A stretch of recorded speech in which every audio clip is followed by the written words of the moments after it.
Welcome to Star Wars Action News, helping Star Wars collectors collect better. It was awfully nice of whoever decides on the UK calendar to schedule May the 4th with a bank holiday. And then even nicer of organiser Neil Livesey to sort out the 8th annual Star Wars Fan Fun Day for the same day. Woohoo! A convention that I can actually attend for once. It was a nice drive up through a surprisingly sunny Lancashire to Turf Moor, the home of soon-to-be relegated Burnley Football Club, and as usual the venue for the day. We'd bought our entry wristbands early, and thank the maker we did. The queues were big. Big. A testament to this event's growing reputation, and I wanted to get in at opening time to sniff out some cool stuff. Our half an hour wait in line until opening time was livened up with some wonderful cosplay that ranged from Tuscans to Troopers, and everything in between. We also got some free Tops cards, but when the man on the megaphone marshalling the queue said it was 10:30, then we were glad to get in bang on opening time. If I'd have tried to guess what my first find of the day was going to be, there's absolutely no way that I'd have managed it. But then again, featuring both Suzanne's and my own collecting foci, it was always going to catch my eye. On the first stall we got to, a vendor that I didn't recognise, I found set 5 of the Pepsi Star Wars Classic bottle cap sets. I'd never even seen any of these before, and certainly didn't know that there were 10 of them made. A bizarre collection of 5 drinks bottle caps fitted on a moulded plastic plinth inside a window box.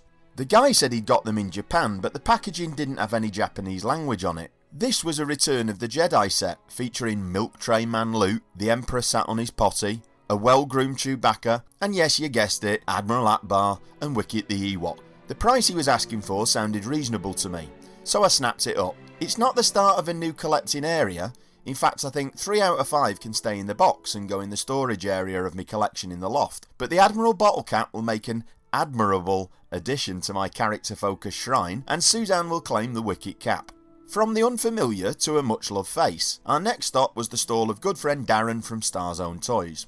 Darren only just got back from the States after Celebration Anaheim, and I was again blown away by the kindness of my fellow fans as he gave me a coin commemorating the event. The coin is a thing of beauty, featuring an item that I'd love to own one day. The multicoloured Helix Death Star pencil sharpener that Arnie picked up a while back if I remember correctly. Whilst I hope to one day get the real thing, this coin will more than suffice in the meantime and occupy a special place in my collecting room. Darren was also able to help out with 2 other items from the US. Suzanne picked up a Vinylmation Donald Duck dressed as one of the Empire's quack troops, and little did we know that this wasn't going to be the only thing that scratched Suzanne's Disney itch as we shopped. I was able to pick up another of the Star Tots from Celebration Anaheim, the sexy TIE Fighter pilot, so that's 10 down and 10 to go. It's going to be a fun hunt tracking the rest of these little fellas down to ensure that I own every Star Tot ever made. Our next stop was at another friendly vendor, 3 Darths. Here I was able to pick up the only Series 2 LEGO Microfighter that I was interested in picking up, the Snowspeeder. I picked up 4 ships from Series 1, the X-Wing, Falcon, TIE Fighter and Star Destroyer, but Series 2 seems to be full of prequel stuff, and I've decided that I'm only going to pick up the original trilogy Microfighters. I know there's also an AT-AT in this series, but I don't like it. It looks wrong. The spaceships are cute. The Snowspeeder is like all the other sets, a cool little ship and a figure to sit in it. If you'd have explained the concepts of these microfighters to me, I'd think they wouldn't work, but they do, and they're incredibly fun to build. In fact, as soon as I got back to the Cloud City collecting room, I built this bad boy in about 10 minutes flat. At the next stall, another familiar vendor called Hunter Toys, I found a couple of oddities that I just had to pick up. The first curious little find was a custom figure that really tickled my fancy. Mayo was a Cantina alien from A New Hope that to my knowledge wasn't made in 3 3/4 inch plastic until the original trilogy collection came out, you know, with that Cantina Encounter version, and I don't think it's been made since.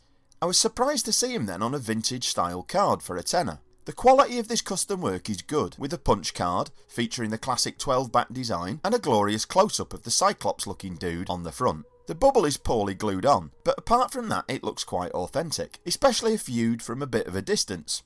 I'm not sure which existing figure provides his body, but it's painted in 2 different tones of green, and he comes with a blaster sellotaped to the inside of the bubble. His head looks like an existing figure's head that's been modified, and the paint job on it's quite impressive. I love odd stuff like this. It's great to put in alongside the more run-of-the-mill stuff in your collection room to surprise and delight, and it was worth £10 of anyone's money in my humble opinion. The second oddity cost me £5 more, but again in my opinion was well worth it. From a company I've never heard of before called Crazy Toys, I found a 2-pack of vintage style Stormtroopers, one in classic white and one in shadow black. The figures came in a fitting plastic tray, slid onto a nice little backing card. They're both pretty accurate 3 3/4 inch representations of the original Kenner Stormtrooper, bar the fact that one of them of course is one of Black Hole's boys. Each comes with a blaster and they remind me of that old McCartney song. Ebony and ivory live together in perfect harmony, side by side in my figure cabinet. Oh Sith Lord, why can't we? The Shadow Stormy is matte black all over, except for his bucket which has great silver accents, and they both come with a blaster which is nice. Mixed in with the vendors were a few artists, including Nick Brokenshire, who was hard at work creating some nice Force Awakens pieces, including a lovely little BB-8. Suzanne's eye was taken by the work of a young lady we'd not seen before, called Gemma May. Amongst her prints were some original pieces, including some small Rebel symbol watercolours, where the symbol had been filled in with another image. Suzanne found one with the Disney Princess Castle in. I really like the design too, and I think it'd make a great tattoo. It's a perfect union of one of the most iconic symbols of the saga with one of the most iconic symbols of our new Murine overlord. Having acquired art and toys, we moved on to tackle the autograph area and meet a quarter of the whopping 16 signing guests that were in attendance.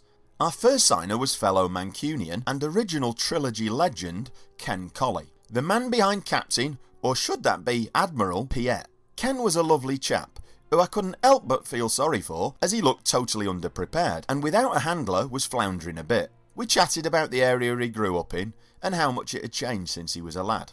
We then had to wait ages in the queue for our second signer, behind a couple of over-enthusiastic Belgians, who seemed to have brought every bit of Episode 1 merchandise ever created for Andrew Lorden to sign. Andrew who? Andrew Lorden. He played a Naboo officer but was then upgraded to be Liam Neeson's stunt double when they realised that he had the same build and he could wear a wig. Andrew was a hoot and he seemed to be buzzing off the day. We just couldn't shut him up. He excitedly wrote all over the 10x8 that I gave him and started playing with lightsabers and telling us all about the training that Nick Gillard had given him. Our third signer was new to the old convention game, with this being the first time that she's ever been an autograph guest. Eileen Roberts, or Eileen Belson, one was a maiden name and one was a married name, I'm not sure which was which, played the odd-looking alien Mosep Benid in A New Hope. She was a lovely lady and seemed to be enjoying her first experience, saying that she would definitely sign again. It's always great to get people who were involved in the original trilogy involved in the autograph circuit. They deserve a bit of the attention and a slice of the Star Wars pie. Our final signer was the exotic model Kamei Lau, who played Terence Stamp's aide in Episode 1. Kamei didn't have a good grasp of the Queens, so we didn't spend long chatting. She also charged for a photo separate to the autograph, which for me is incredibly poor form, but a necessity, as I always like to slide a photo in the autograph holder with a signed 10x8 as proof that I've met the person. Before leaving, we made sure we took in all the cosplay on show. My favourites were Admiral Thrawn, complete with Ysalamir, and a rather portly Death Star gunner. We also spent some time watching a live model maker and viewing examples of his finished work, including a rather impressive Yavin 4 hangar diorama. We also had a chance to catch up with Eva, Tony and Phil, who's organising Mersey Comic Con, taking place at the Liverpool Guild of Students on the 30th of May. Another great event that we hope to be present at. Right, that's enough from me, but I'll be back again soon, as this day out was hopefully the first of a few this year, and you know me, I'm a sharer. Thanks for watching this video. You can see full episodes of Star Wars Action News with more collecting news and reviews at swactionnews.com. We also have thousands of toy and collectible photos in our photo gallery. If you enjoyed this video, please subscribe to our YouTube channel. May the pegs be stocked and the Force be with you.